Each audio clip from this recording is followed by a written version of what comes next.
আসসালামু আলাইকুম বন্ধুরা, এই যে আমার হাতে দেখতেছেন কি, এগুলো হলো চার কেতলি বন্ধুরা, চার কেতলি। এখন এই কেতলি দুইটার কিন্তু ওই রকম দাম না, কিন্তু এটা হলে দাদার আমলের কেতলি, বুঝছেন বন্ধুরা। এটা দুই প্রজন্ম আগের কেতলি।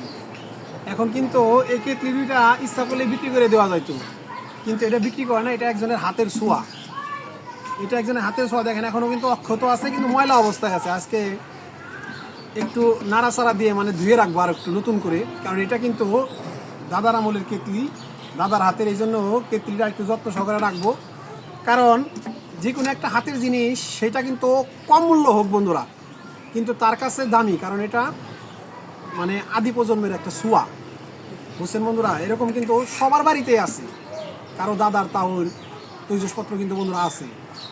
যেরকম একটা এই যে কেতলি, এই কেতলিটার বয়স প্রায় 70-80 বছর আগের। সবাই ভালো থাকবেন, সুস্থ থাকবেন। আসসালামু আলাইকুম ওয়া রাহমাতুল্লাহি ওয়া বারাকাতুহু।